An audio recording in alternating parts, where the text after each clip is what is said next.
Pop quiz mga biyahero. Saang probinsya makikita ang mga tourist attraction na to?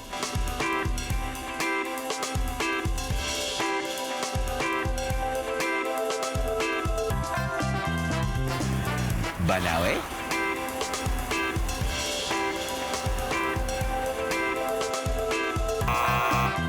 Rizal?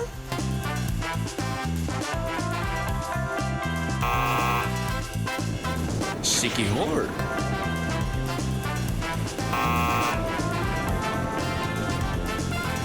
Last chance. Boracay? Sorry, walang tumama.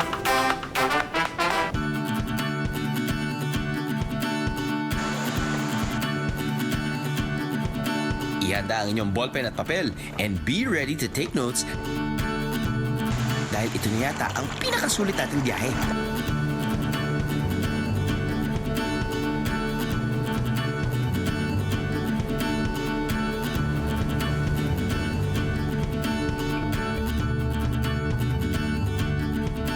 Paano ba naman, halos lahat ng magagandang tanawin mula sa iba't ibang parte ng Pilipinas natagpuan natin sa iisang lugar.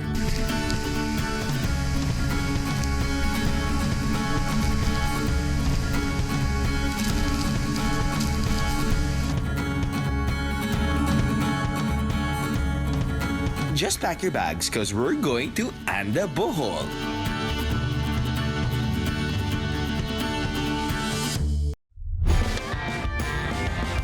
Ano? Sama ka sa biyahe ko? Ito ang pinaka-iconic na tanawin ng Bohol, ang Chocolate Hills sa bayan ng Carmen. Isang oras mula sa Chocolate Hills, makikita naman ang Rolling Hills sa bayan ng Alicia.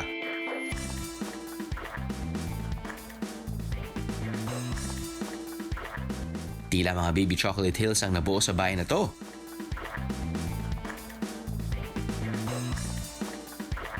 Luma na ang sightseeing mga biyero. Ang pinakamalupit na activity dito, biking sa mga burol. It's Biyahero Pajak, Alicia Bohol style. Maaring pumili sa bike trails na matatagpuan sa mga burol o magpasama sa local bikers para mamasyal.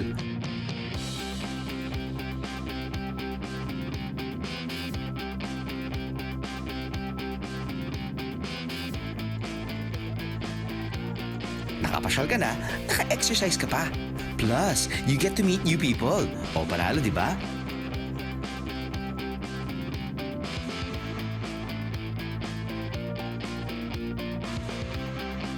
Para sa mga bike enthusiast, i-timing ang inyong pagbisita sa kanilang taunang bike festival para mas exciting ang biyahe.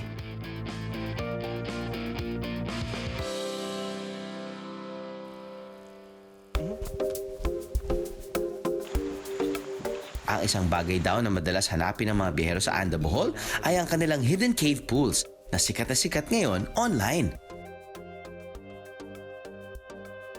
Ang inakala kong isang malaking butas lang sa lupa, isang cave pool pala.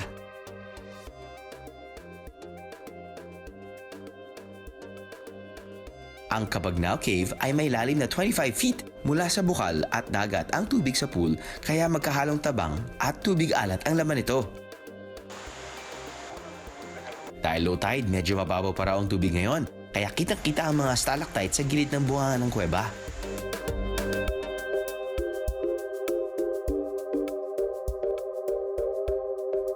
Bughaw na bughaw ang tubig sa pool, kaya ang sarap tumalon. Let's go! I jump, you jump with me.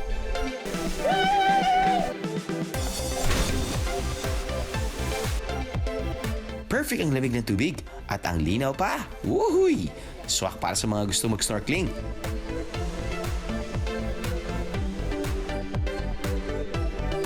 Para sa mga takot tumalon, may hagdan sa gilid kung saan maaari kayong bumaba o umakyat.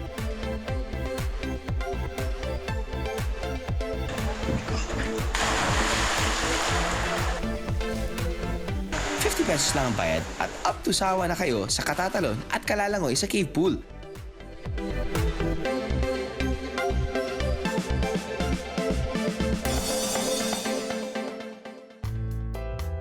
Kung mas relaxing na cave pool ang gusto nyo,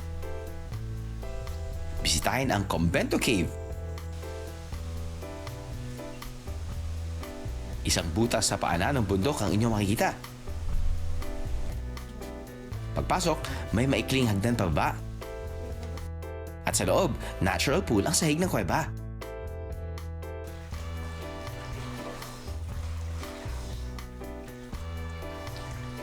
Safe na safe ang taas ng tubig para sa mga bata, sa mga hindi marunong lumangoy o gusto lamang magtampisaw at tumambay. FYI lang mga biyero, dahil nakatago ang kuweba, malamig ang tubig dito.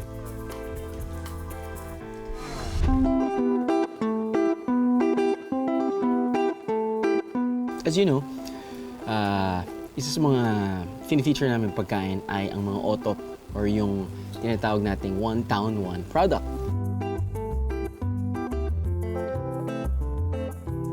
Specifically here, dito sa Anda, meron silang isang produkto na ina-export nila. It's called tilapia chips. Sa Anda, may sikat na produkto raw ngayon ang Talisay Fishermen's Association o TAFIAS.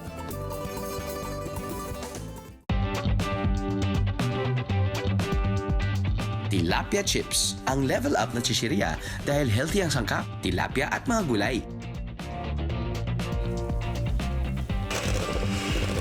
Pinakita sa amin ng ilang miyembro ang proseso ng paggawa ng chips.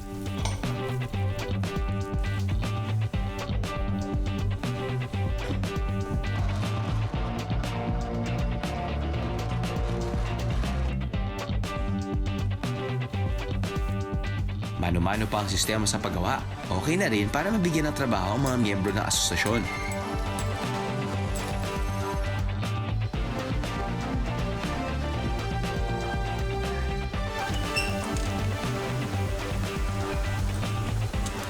Matapos ang ilang minuto, may chocolate tilapia chips na tayo.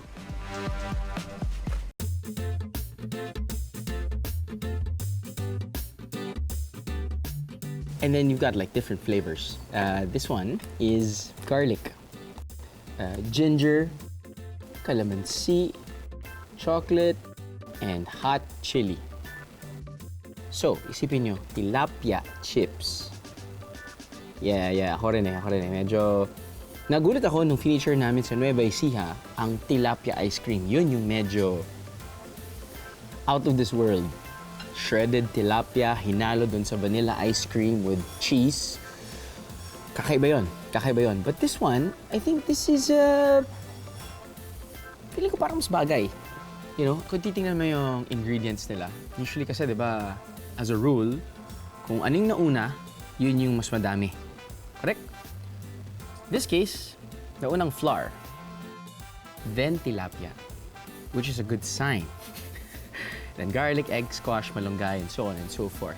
Kung isipin mo din, one package is 30 grams. And the 30 grams, as compared to their nutritional value or nutritional information, ay may 5 grams of protein. That's not bad at all. That's not bad at all kapag meron kang ninunguya habang nanonood ka ng pelikula or your any favorite show.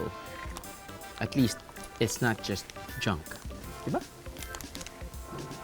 Well, tikman natin.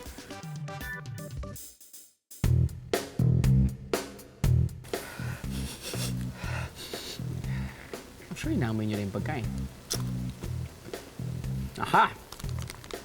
Just as I suspected. Hindi mo lasa yung tilapia. It could be a good thing. It could be a good thing. Sabihin natin, hindi sa akin pinakita ng producer ko or hindi ako brief ng producer ko na may tilapia, never know. Hindi ko malaman. Hindi mo lang, it's just plain old chips na may konting garlic flavor. Chocolate, tilapia, chips. Oh, what a great combination. Chocolate and tilapia. Tingnan natin. Ayoko maghusga. I do not judge. So, 2 out of the 5 products, yung tilapia chips, in different flavors. No, not even a hint of tilapia. But it's good. I like this one. Probably good with coffee. Itong chili, probably good with beer. Sakto lang siya. Good job. Pero hindi lang yan ang produkto na gawa rito. Meron din silang burger patties na gawa sa niyog at kalabasa. Akalain mo yun?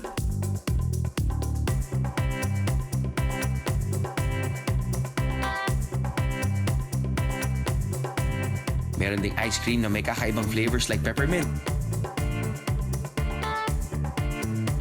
malunggay, at hot chili na sobrang anghang.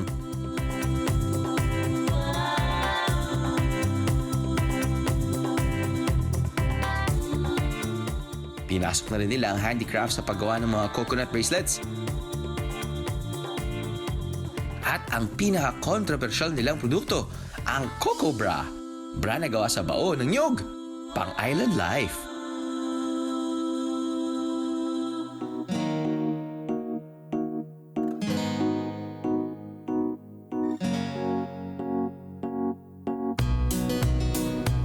Sa bayan ng Kandihay, pangingisda rin ang pangunahing hanap buhay ng mga tao.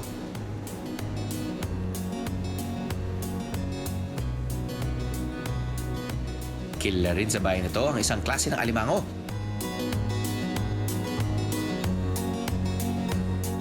Ang lambay o blue crab na karaniwang pinakukuluan lamang o sinasahugan ng sili.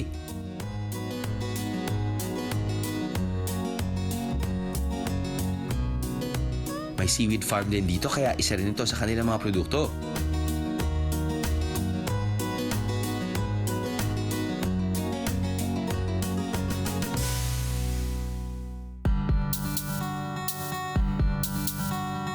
At ang perfect place para matikman ang lahat ng mga yamang dagat na yan, sa floating restaurant na to.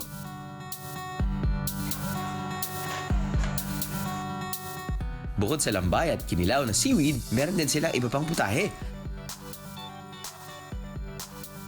Masarap na pagkain, magandang tanawin, plus good company. Bah, palong-palo ang lunch nyo.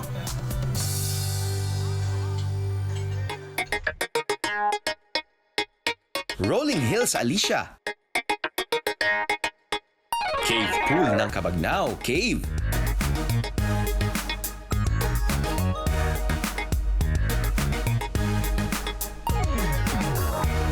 At may food venture pa ng iba't ibang produkto ng lugar.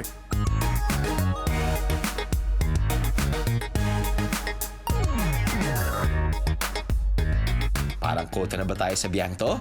Yes, pero ang dami pa rito sa Bohol.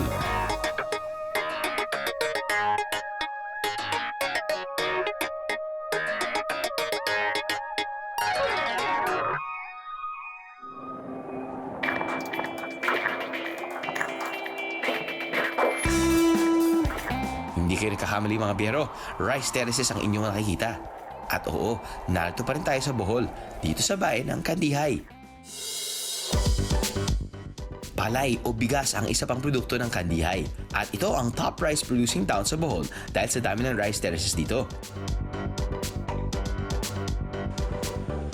Walang nakakaalam kung kailan nabuo ang rice terraces na to, pero ayon sa mga matatanda, minana pa raw nila ang ito sa kanilang mga ninuno.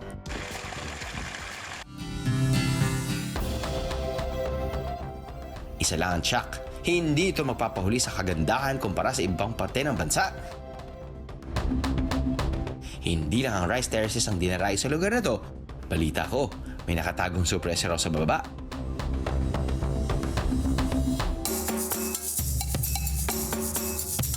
Matapos ang 15-minute trek, ito ang sasalubong sa inyo.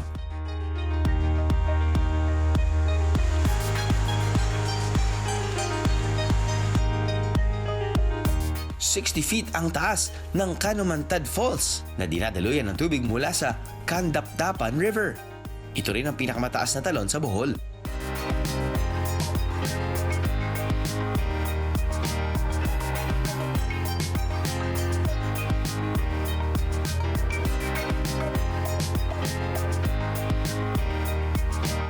Sa ibaba, tila may malaking pool kung saan nananatili ang tubig sandali bago ito dumaloy sa baba.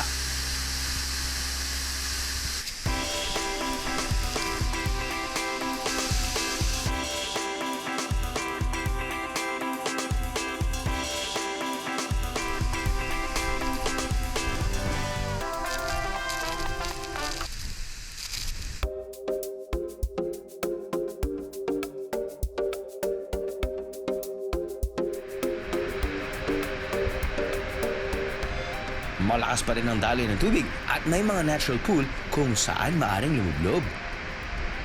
Okay sa sahig na paglalakaran mo. May mga iba green or light green, which is algae, which is slippery. Pero may mga maraming parts naman na very rough and hindi ka madudulas. So, ayos lang kahit nakapa ka. Siguro kahit naka-chinelas ka, walang problema.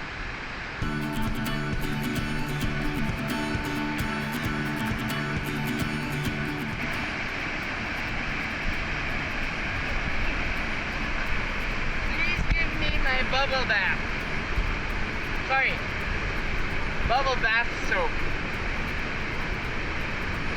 Pwede lang itong painitin, okay na.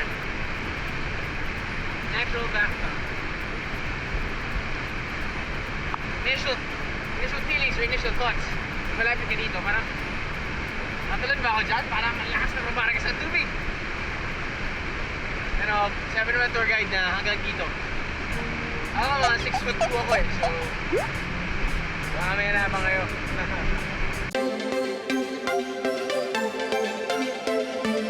Tila nasa isang resort ang Kanawa Cold Spring dahil sementado na ang labas ng parte ng bukal para magkaroon ng lap pool. Wala rin nakakaalam kung saan nanggagaling ang tubig dito at kung gaano kalalim ang bukal.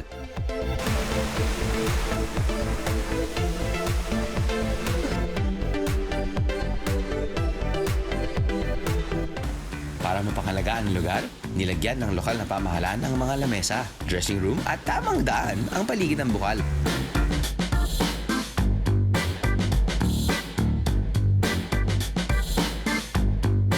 Sa halagang 10 piso, maaari mo nang ma-enjoy ang facilities ng lugar na to. Hindi na masama, di ba, Biheros?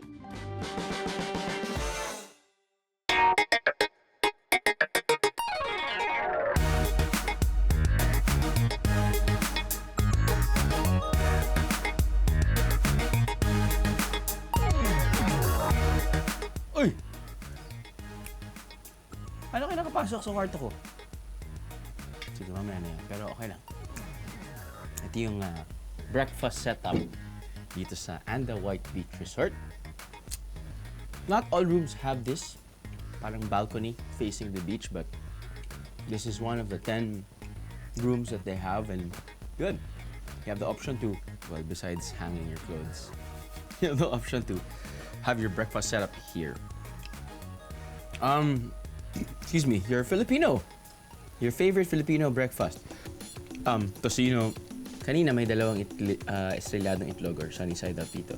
Omelette, got your fresh fruits, bacon, ham, bread, freshly brewed coffee, fresh mango juice. Ako, bonus yun sa akin. Hindi lang yung tipong ready to drink mix.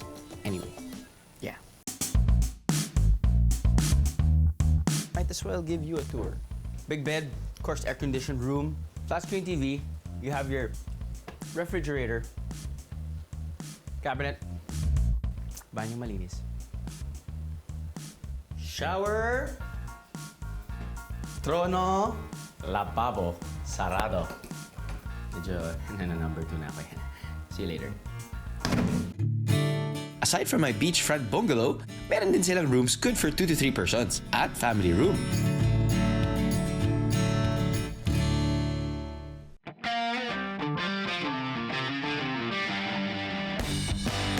Ang resort na to may private white beach, infinity pool,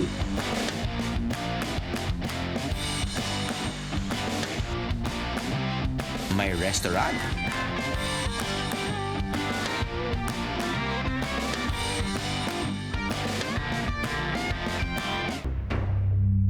bibisita naman tayo sa isa sa pinakamisteryosong lugar daw dito sa Anda.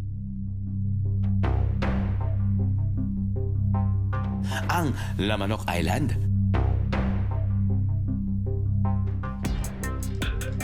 Pero bago marating ang isla, dadaan muna tayo sa isang mangrove forest. May mahabang tulay ito sa gitna na gawa sa kawayan. Sa dulo, sasakay sa isang bangkang disagwan papuntang isla.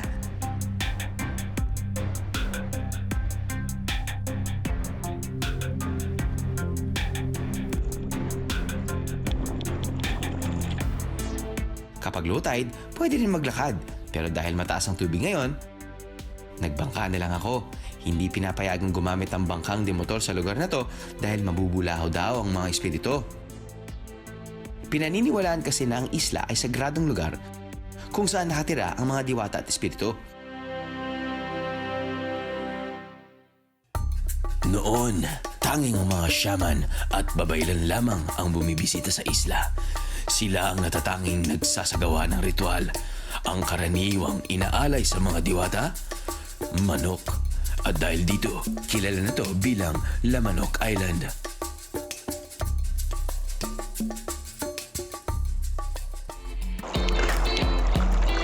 Ngayon, sa tulong ng mga babaylan, maaari nang bumisita sa isla. Pero pinapayuhan ng mga turista na respetuhin ang lugar. Welcome in Lamanok Island District Tour Experience. By the way, I am Fortunato, your guide. Our first itinerary is the red hematite painting. Okay. When I was newly guiding here, it was all thick markings here, very clear in this place. A little bit clearer here, also in other side. Due to the global warming, some parts of the marking were cracking. And during Typhoon Queenie 2014, the wind pushes wind shower here that eroded the colors. And this is one of our early boat coffins. According to the archaeologists, that the flat-headed skull were the first settlers of the Philippines. It was found in Romblon, in Visayas here, in Anda, and also in Butuan. That is why Anda is called the cradle of early civilization in Bohol, because they believe that the civilization in Bohol was begin here.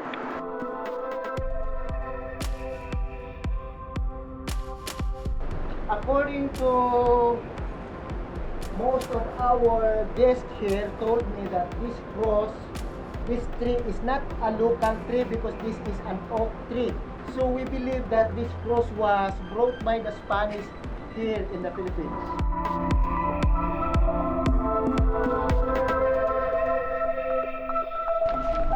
Ito ang ginagamit na parang storage sa mga traders from Mindanao, Muslim traders who came here before the coming of the Spanish. Pagkain? Ang kanilang in-explore dito ay mga cotton clothes, metal tools, like that. That is Tangub Cave.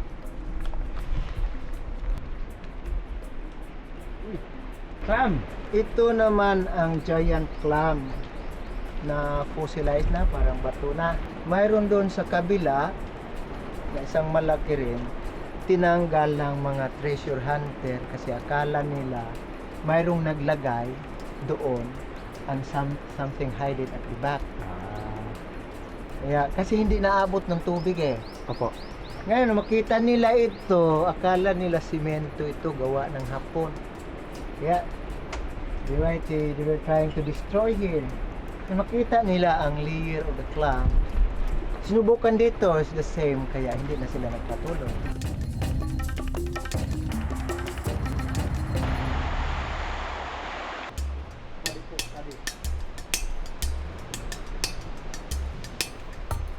At yun ang first sacrifice table saan nilalagay nila yung mga offering. Ang sacrifice table dito ay hanggang 7 sacrifice table. Pero hindi tayo pinapayagan na pumasok sa pangalawa hanggang pang-pito without isyahan. Pagkatapos sila mag-offer, kanilang mag-iwan sila ng kunting Dugo. karne, Karne. then rice, then wine. Tapos, kukunin nila ulit yun at lulutuin dun sa labas. Lagyan na ng acid because that is offer without salt.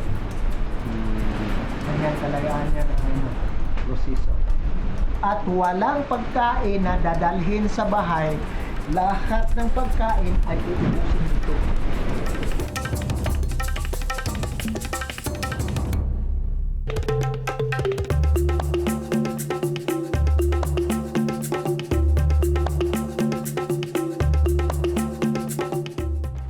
Punta kayo sa Lamanok Cave. Hanapin niyo si Tatang Fortunato.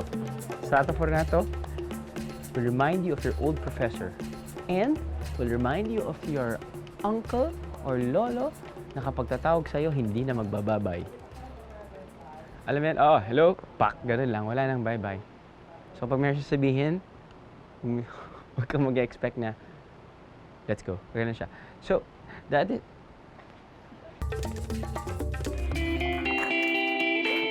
So, ito mga biyahero, dito tayo ngayon sa Kinale Beach. It is the longest beach dito sa Bohol. Spanning 3 kilometers of white sand. It's a public beach, so don't be surprised kapag maraming tao. Yung tao na yun usually ay manggagaling sa school. Dahil malapit lang dito isang high school.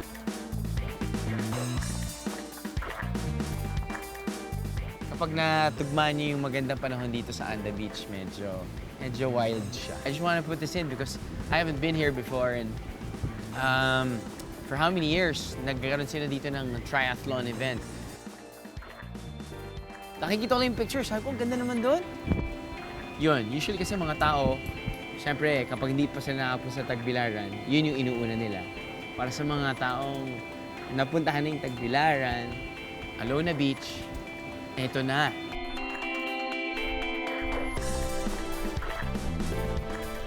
Kaya pupunta rin tao dito dahil 1, it's free, it's public. 2, ang ganda ng beach, ganda rin ng tubig. 3, hey, you can bring your own food or pwede kayong bumili sa mga nearby sari-sari store or yung mga maliliit na restaurants. Pero tayo, medyo swerte tayo today dahil nasa harapan natin is quite a feast.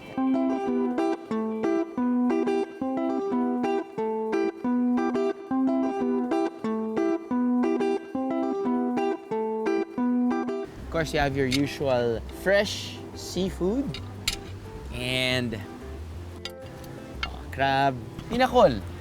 This huge fish, scallops, clams, mukhang native fried chicken. This huge fish, different, yun, may squid rin tayo dyan. So, tirahin na natin to. Mga tirahin pa ng mga estudyante. Yun, lasang buhangin na. Dala ko lang.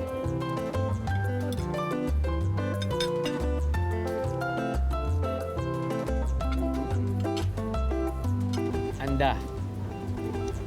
Daming tao.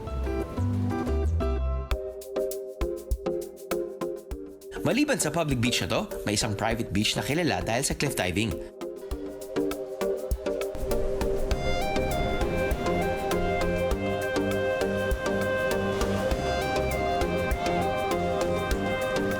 Pag high tide, maaari nang tumalon mula sa mga butong to. Pero dahil low tide ngayon, tambay at swimming lang muna ang happening dito. Pagdating sa diving, hindi din magpapahuli ang anda. At sa resort na to, scuba diving ang kanilang specialty. Mahigit 15 ang diving sites dito, pero ang sisisiri namin ay ang Turtle Point, kung saan makakakita ka ng, that's right, you guessed it, turtles!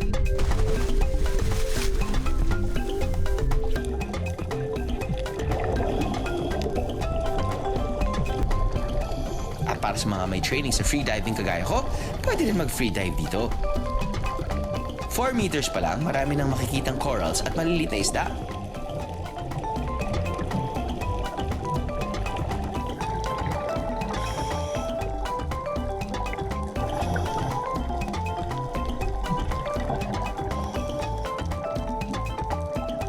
Pagdating ng 10 meters, ayun! Hello, pauwi ka na kami! Medyo malakas ang alon sa ilalim kaya nagpapahinga ang mga ito sa tabi ng corals.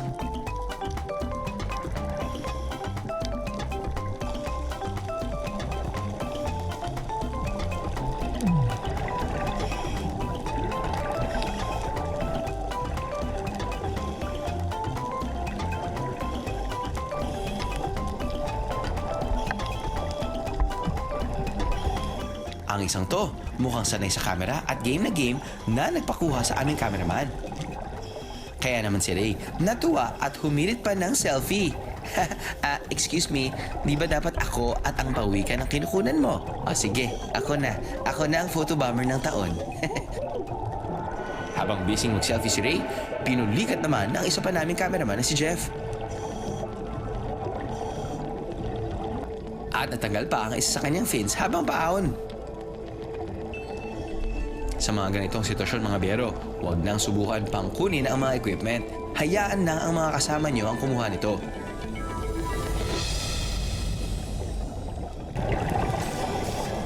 Safety first, biyeros. Tapos pwede na ma-enjoy ang underwater scenery.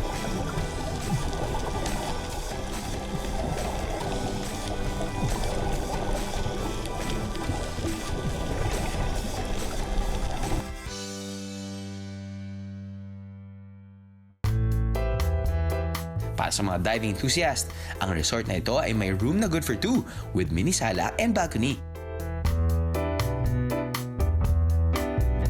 Meron din silang pool, restaurant,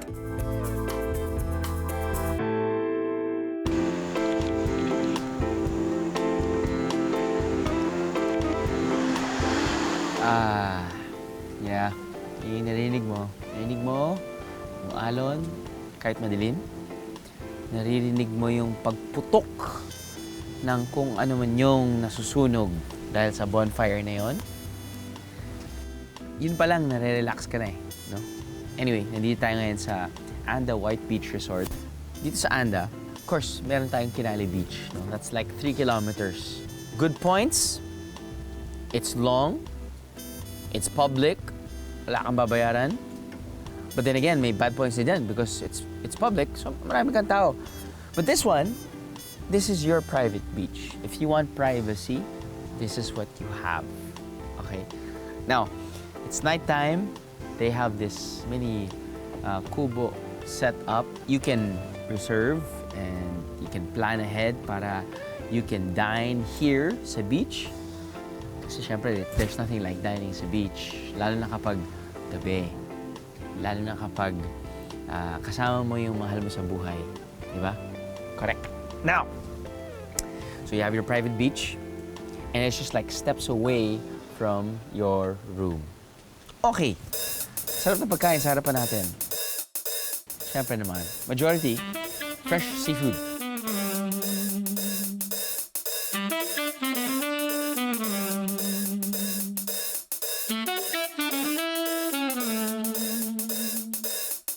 Prawns, alimango. Actually, pwede kong tawagin dito.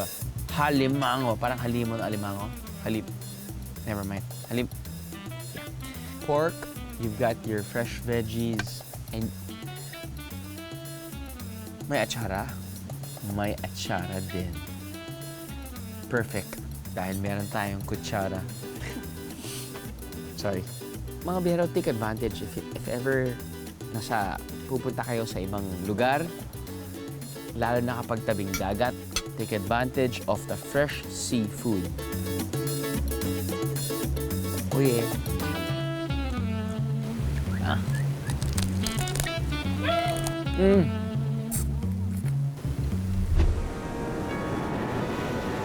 A little of everything and everything for everyone.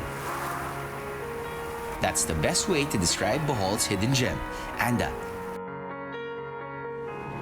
May sagot kasi ito sa bawat hanap mong adventure at hindi ka bibiguin ito. Malamang nga may hihigitan pa ang iyong expectations. Discoveries like this are worth traveling for.